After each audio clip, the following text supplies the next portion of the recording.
అమ్మ దయ ఉంటే అన్నీ ఉన్నట్టే. లలితా సహస్రనామాల్లోని ఈ శ్లోకాన్ని మనం పఠించటం వల్ల, ఈ శ్లోకాన్ని మనం 11 సార్లు కానీ, 108 సార్లు కానీ, 1001 సారి కానీ జపం చేయటం వల్ల మనకి లక్ష్మీ కటాక్షం వస్తుందంటే మీరు నమ్ముతారా? ఒకసారి చేసి చూడండి. మీకు తప్పకుండా లక్ష్మీ కటాక్షం కలుగుతుంది. అదేవిధంగా ఇది లలితా సహస్రనామాల్లోని ఎన్నవ శ్లోకమో మీరు కామెంట్ చేయండి. మీకు తప్పకుండా లక్ష్మీ అనుగ్రహం లభిస్తుంది. ఇప్పుడు మనం జపంలోనికి వెళ్ళిపోదాం. సర్వయంత్రాత్మికా సర్వతంత్ర రూపా మనోన్మణి మాహేశ్వరి మహాదేవి మహాలక్ష్మీర్మృడప్రియా.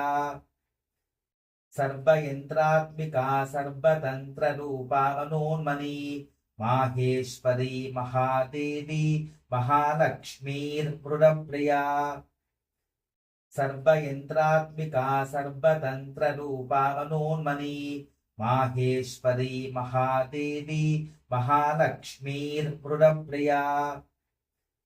సర్వయంత్రాత్మికా సర్వతంత్ర రూపా మనోన్మణి మాహేశ్వరి మహాదేవి మహాలక్ష్మీర్మృడప్రియా. సర్వయంత్రాత్మికా సర్వతంత్ర రూపా మనోన్మణి మాహేశ్వరి మహాదేవి మహాలక్ష్మీర్మృడప్రియా.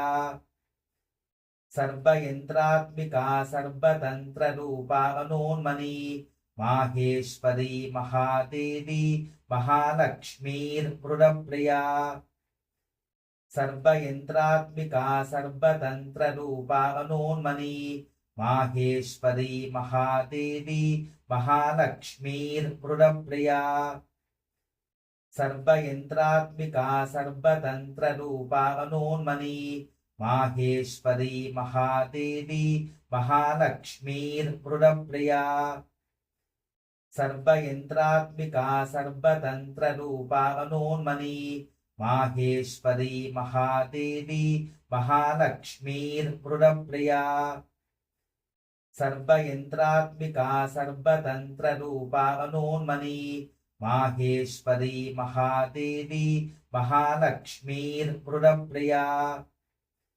సర్వయంత్రాత్మికా సర్వతంత్ర రూపా మనోన్మణి మాహేశ్వరి మహాదేవి మహాలక్ష్మీర్మృడప్రియా.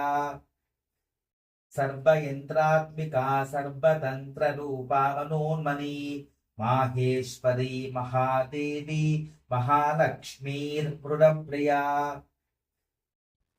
ఓంకారరూపిణికి శ్రీ త్రిపుర సుందరికి మంగళం జయ మంగళం నిత్య శుభమంగళం. మంగళం జయ మంగళం నిత్య శుభమంగళం.